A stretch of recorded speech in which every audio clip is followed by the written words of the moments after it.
500 against 50,000. Not armies, not peoples, but a press of weary bodies pressed into the icy clay of Gaul. Below, the Romans; above them, a sea of furious Gauls.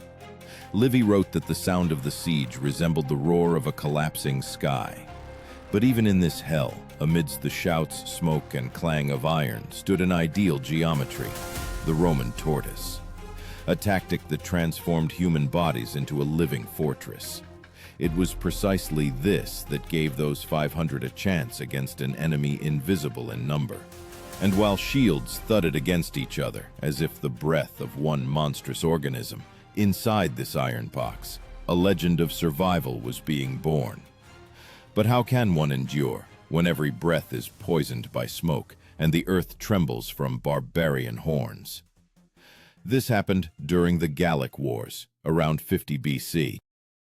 A small Roman garrison, numbering no more than 500, found itself trapped in a fortification besieged by a horde of Gauls, outnumbering them 100-fold. Caesar wrote that the besieged held out for weeks, repelling assaults, losing friends, but not their formation. This was the essence of Roman thinking: discipline instead of panic, order instead of fear. Their defense became the testudo. This was the name of the formation, in which legionaries covered themselves with shields from all sides and above, forming an armor of wood and bronze. This shield was called a scudum, heavy, oval, weighing about 10 kilograms, with a curved surface that reflected the blows of stones and arrows. In such a formation, the Romans could move even under a rain of spears, slowly but inexorably, like the very will of the empire. The image of this tortoise strikes the imagination. Imagine the narrow courtyard of the fort, over which an unending shower of arrows pours.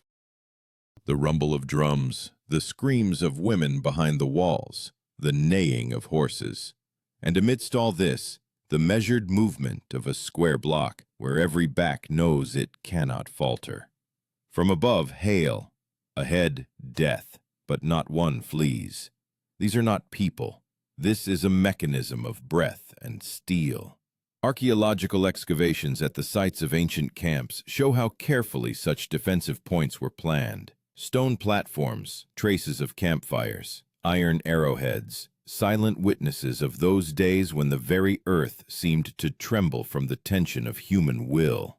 The Gauls tried to set fire to the fortifications, to destroy the walls with battering rams, but the Romans knew: in panic they perish, in order they survive. And while the barbarians raged outside, inside the fortress the silence of discipline seethed. The sounds of hammers repairing armor, and dull thuds on flatbreads made of flour and ash. They ate a handful of grain a day. They slept without removing their helmets.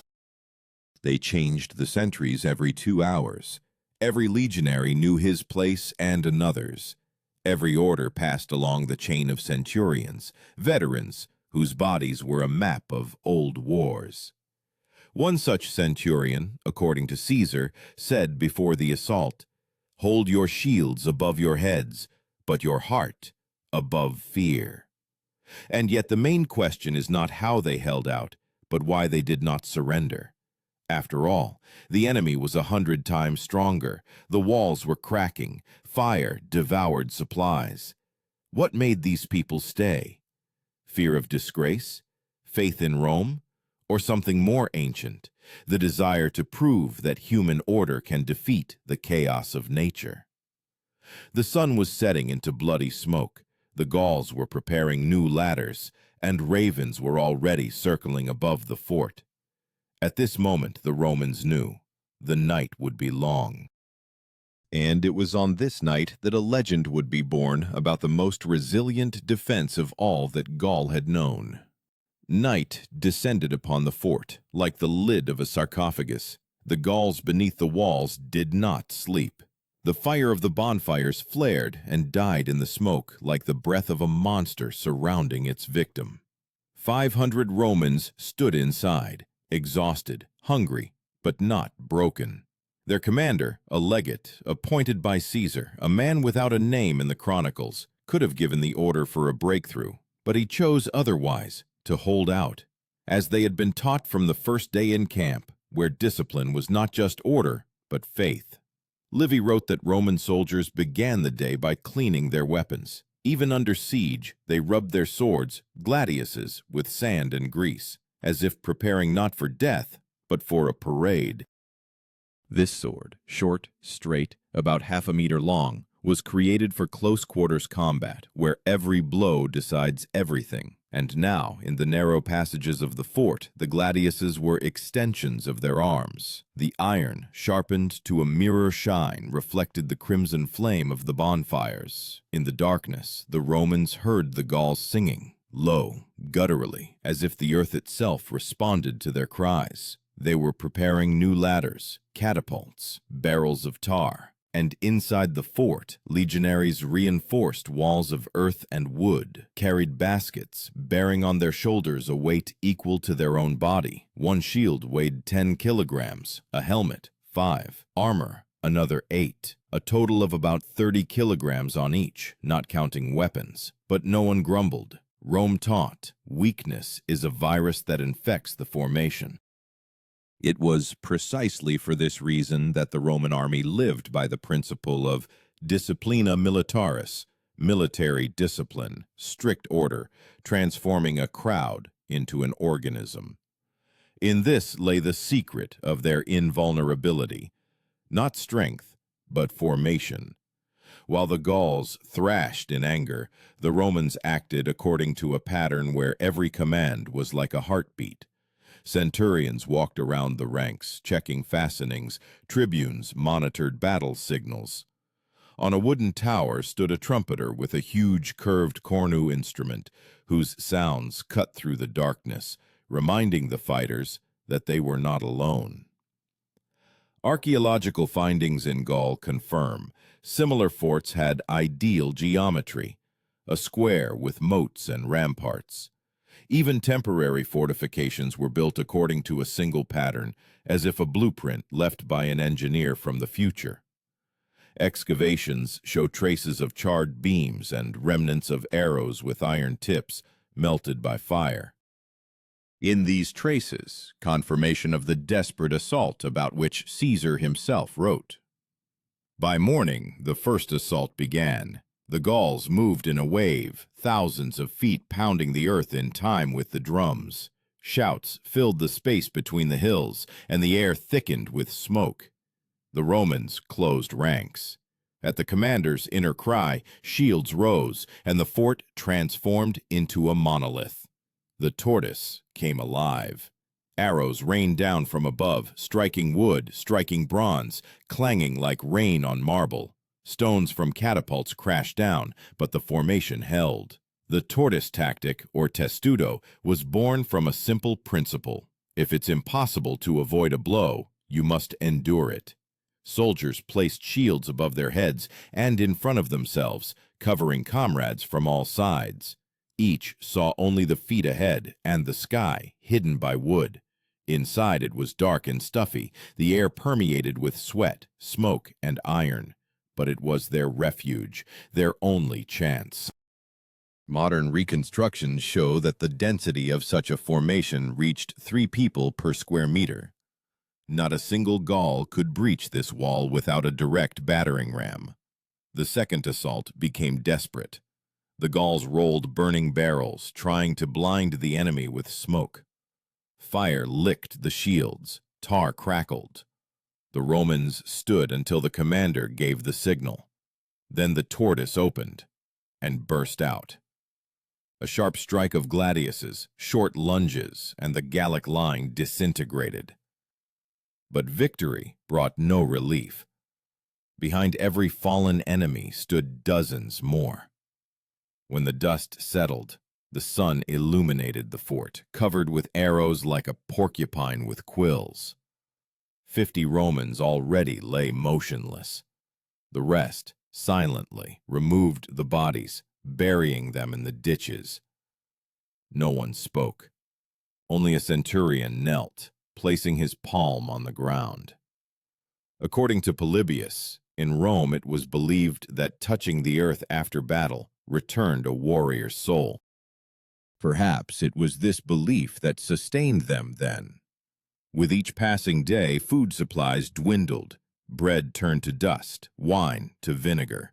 But even in hunger, the Romans observed rituals. Before dawn, they marched out in formation to bow to the east, not to gods, but to light itself, a reminder that the day was still theirs. The Gauls might have been stronger, but they lacked the main thing, order, which makes people immortal. And when the Gauls decided that the Romans were about to collapse, something happened inside the fortress that no one expected. On the third day of the siege, the earth around the fort was no longer earth. It was a caked crust of ash, soaked with blood and fat. The Gauls surrounded the fortification with a ring in several rows, posting sentries even at night. From their camps came the smell of roasted meat and sour beer, the smell of victory, which they already believed in. But in the Roman camp there was silence. Only coals crackled, and somewhere in the distance a soldier coughed. 500 bodies and one will. According to Caesar's description, these garrisons consisted of veterans, those who had survived dozens of campaigns, people who could build a camp in a matter of hours and attack in the rain when the Gauls' horses got stuck in the mud. Their muscles were tougher than rawhide, and their eyes calm, like those of a predator. They did not hope for a miracle. They hoped for the Roman procedure, Ordo Militaris, a system where even death had to occur on schedule. By dawn, the Gauls rolled out siege towers, made from freshly cut trees. Due to the dampness, they smoldered and creaked, but advanced. In response, the Romans lit tar torches and hurled them at the siege engines. The air filled with a roar, as if the forest itself had risen against the Gauls. Fire licked the towers, and the Gauls, howling, rushed back. But at the same moment, another part of the besiegers rushed to the ditch with logs and shields to fill in the passage. The entire horizon moved. The Roman commander ascended a wooden platform and gave a signal to the trumpeter. The drawn-out sound of the cornu cut through the smoke. Soldiers reorganized into two lines. The first stood on the rampart, ready to throw spears. The second, at the gates, holding shields at an angle. This formation was called triplex acies, triple order, a standard of Roman legions, allowing them to react to any breakthrough. Even in a siege where there was barely enough room to move, they maintained the ideal geometry of their formation. Livy noted that the strength of the Romans lay not in numbers but in engineering. The fort in which they entrenched themselves had a ditch, a rampart, a palisade, and internal passages connecting the posts. These passages allowed fighters to move undetected by the enemy. Archaeologists found similar fortifications in northern Gaul, remnants of wooden platforms reinforced with iron nails, charred corners of ditches, traces of ballistic arrows. Everything indicates that the besieged were not merely surviving. They fought like engineers. Their main weapon now was not the gladius, but patience. With each hour, the Gauls became more disorganized. Their attacks turned into shouts and charges without a plan. One of the centurions, according to chroniclers, uttered, "Let the barbarians expend their fury, as children expend their breath. We will wait." And indeed, they waited. With each day, the Gauls lost more and more people, from wounds, from hunger, from their own mistakes. Meanwhile, in the Roman camp, the heat began. The air was trapped between the walls. Dust settled on their lips.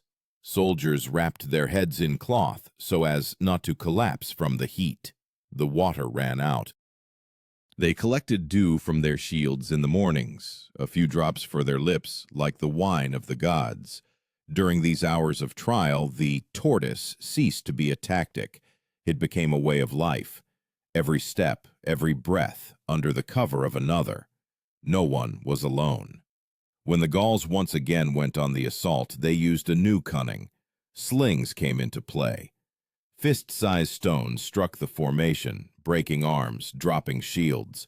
One of the Romans, a young legionary who had not yet seen major battles, lost consciousness from a blow to the head. His comrade did not let the body fall. He caught him, put his shield forward, and continued to hold the line. This gesture was seen by all, and as if a current passed through the formation, no one faltered anymore. Caesar wrote that the Romans could endure a siege as long as the spirit of order was maintained, and this spirit was contagious. Even tired, wounded, they did not cry out or pray. They simply stood. When another wave of Gauls receded, the dead were carried out from the fort. They were buried behind the rampart, if possible, or laid by the inner wall, covered with cloaks. Dust and iron merged into one. By the evening of the third day, the Gauls realized that it could not be taken by force. Then another war began, a psychological one.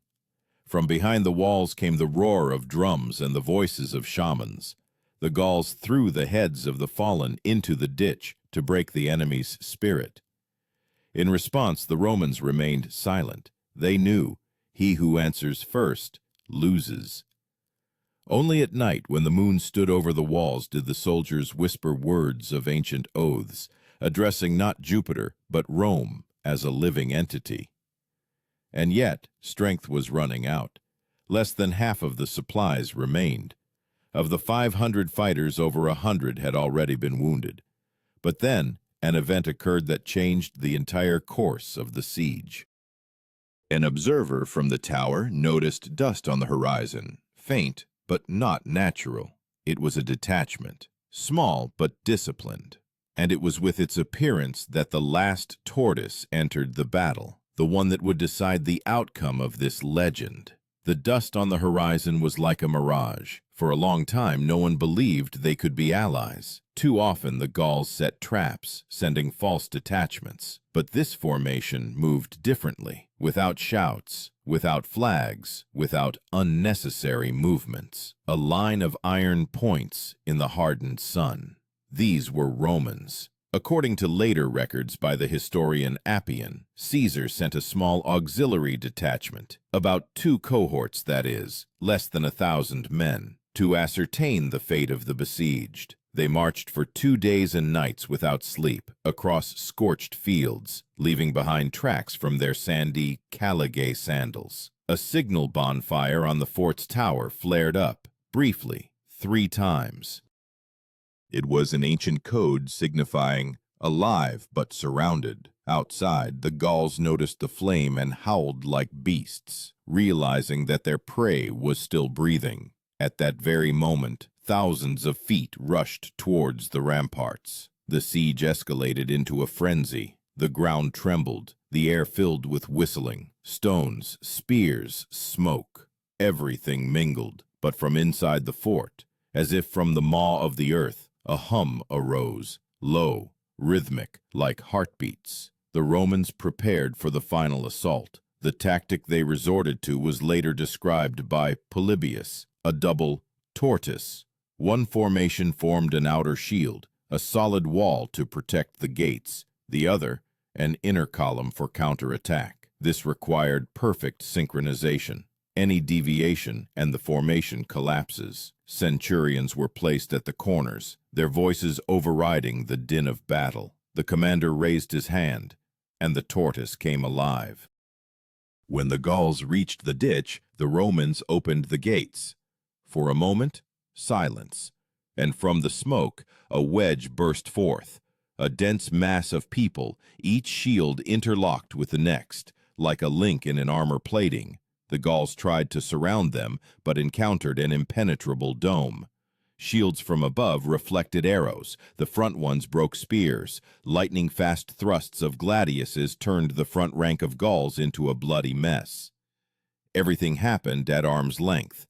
This moment, the culmination of human perseverance. Archaeological findings in northern France show traces of a mass battle, where bodies lay in compact rows. Traces of identical wounds at chest and abdomen height. This is a sign of Roman close-quarters technique. The Romans struck short, without wind-up. Every blow, precisely on target. Even now, historians, analyzing reconstructions, are amazed at how, despite fatigue and thirst, they could maintain such precision of movement. Meanwhile, the Gauls tried to surround the column. They hurled torches, brought down beams, rolled carts, but the tortoise moved forward, slowly, as if the earth itself had risen and walked.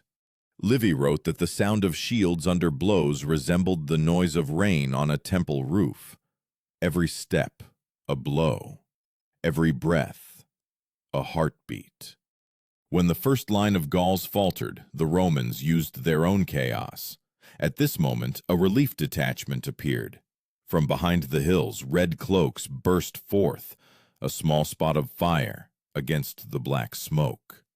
They marched quickly, in a column, without breaking formation, uttering a low battle cry. The Gauls were confused. A tortoise was stuck between them and the fort, and new warriors were approaching on the horizon. Panic tore apart the besiegers' formation. Some ran towards their camp. Others tried to break through to the Romans. The fort's centurion understood that this was the only chance. He raised his hand, and the cornu trumpet gave a signal, short and high, meaning forward. The tortoise split into two halves like an opening shell. The soldiers rushed forward. Metal clanged, bodies collided, the earth trembled. The Gauls retreated, but there were too many of them. Then the Romans applied an old tactical formation, the pig, or cuneus. This is a wedge that breaks through the enemy's formation, like a knife through fabric. The front ranks advanced, covering their heads with shields, while the rear pushed forward with their entire mass. Modern reenactors note, the strength of such a wedge could tear apart even a numerically superior opponent, if disorganized. The Gauls did not expect such determination. Chaos began in their ranks, shouts, clashes, smoke from burning towers. The Romans, exhausted but impeccably coordinated, broke through the ring. Appian wrote that on that day, less than a third of the besieged survived, but they carried out the fort's standard, the eagle, symbol of the legion. This was not just a piece of metal on a staff. For the Romans, the aquila was the soul of the unit. To lose the eagle meant to lose honor. Therefore, when one of the legionaries, mortally wounded, saw the standard fall, he picked it up, holding it with both hands until he died standing. His body was later found with a straight back. Archaeologists call such poses soldiers in a moment of defiance. When the detachment of two cohorts broke through to the fort, the Gauls fled. Smoke drifted over the field, mingling with the smell of blood and tar. The Romans did not pursue. They stood, watching the enemy dissolve into the forest. Their breathing was heavy, their hands trembled, but the formation still held. Even in victory, they remained a figure of order amidst chaos. And then, silence. Only the crackling of charred wood and the gasps of those who survived. Of the 500, just over 100 remained. But a legend was born. The Gauls saw how a tortoise emerged from the fire and was not consumed. And since then, the name of Rome began to sound not like a city, but like a verdict to all who relied on fury instead of discipline. When the sun rose over the field, reflecting in their helmets, the Romans stood motionless. They did not celebrate. They simply existed, proving that order is capable of surviving death. And it was at this moment that the tortoise tactic ceased to be a wartime maneuver. It became a symbol of Rome, an empire that moves slowly but steadily, while everything else collapses around it. After the battle, the field resembled a dead sea of metal. Shields, spears, helmets, bodies, everything mingled into one vast graveyard of human will. The Gauls retreated, leaving behind smoking campfires and thousands of dead. Their cries died down, but the smell of war remained, sweetish, pungent, which does not go away even after rain. The Romans stood amidst this chaos, silently collecting the remains of their comrades. No one rejoiced. The victory was too costly. Polybius wrote that the discipline of the Romans bordered on sanctity. Even after disaster, they did not leave the battlefield until they restored order. So it was here. The surviving legionaries immediately began clearing the rampart, reinforcing the walls, and collecting weapons. Their movements were automatic, as if the body no longer obeyed emotions but followed an internal mechanism. Every step, a step of an empire that knew no words like mercy and fatigue. The tribune, a young officer whose name history did not preserve, ordered the signal tower restored. On the top, the eagle was raised again, darkened by soot but whole. This symbol meant more than life. It meant that order exists even among the ashes. And when the red standard with the eagle rose against the gray sky, the surviving Romans straightened up. Even the wounded, leaning on spears, stood as if before gods. It was then that they received reinforcements, Caesar's main army, which had moved from southern Gaul. According to the general himself, he did not expect the garrison to hold out. When the legions approached, they saw not ruins, but a fort, still breathing, but standing. This sight became a symbol of the Roman spirit. One of the commanders uttered, "This is what iron looks like, if the blood of Rome flows within it." Studying the remains of the fortifications, archaeologists found an interesting detail. In the layers of earth around the fort, there were many fragments of Roman nails and charred planks, but almost no personal belongings remained. This means that the garrison was not preparing for flight. They reinforced the walls to the last, and took nothing superfluous. Everything indicates that their goal was not to survive, but to endure. They became the living embodiment of the concept of virtus, Roman valor. This term denoted not merely bravery, but the ability to maintain reason in fear, loyalty in despair, and dignity in death. For a Roman, virtus was what made a man a citizen, and a citizen a soldier. This is precisely what Caesar saw when he ascended the fortified rampart and looked at the survivors. In his commentaries on the Gallic War, he wrote that these men fought not for life, but for the order of the world. From a military perspective, their resilience was of colossal significance. The Gauls, having lost tens of thousands of warriors, were demoralized. News of the unbroken garrison spread throughout Gaul. The barbarian tribes, previously united into a single army, began to quarrel, blaming each other for the defeat. Their alliance collapsed. And Caesar, taking advantage of this, moved the legions further north and finally subjugated the region. The testudo, or tortoise, became not just a combat formation, but a symbol of Roman strategy. Slow, methodical, but unerring. Modern historians, such as Goldsworthy and Keegan, note that it was this tactic that made Rome invincible in battles against barbarians who relied on fury and suddenness. At the heart of the tortoise lay the principle of trust. Each soldier covered his neighbor, even if he did not know his name. No army of the ancient world possessed such a level of coordination, but behind this discipline lay a price. Every survivor of the 500 knew that their steadfastness was paid for with the lives of brothers. They buried the fallen outside the fort walls, laying out bodies in rows according to military regulations, feet to the east, faces to the sun. On top, a layer of earth and a broken shield. No inscriptions, only silence. Tacitus wrote that in Rome, stories were told for a long time about those 500. The warriors who withstood the siege of 50,000 became a legend, their names inscribed in the lists of honorary legions. But the fort itself disappeared from the face of the earth. When archaeologists found its remains centuries later, they saw traces of fire and collapsed walls, but not a single luxury item. Only iron, bones, and charred fragments. Everything indicated here stood those who chose order over life. And yet, in this cold calculation, in the geometry of discipline, there was a spark of human feet. For behind every shield stood a man who could have fled, but remained, not for glory, not for gold, but because he knew, if he falls, the formation falls, and with the formation, the very idea of Rome. By the evening of the last day, Caesar ordered a stone monument to be erected at the battle site, without names.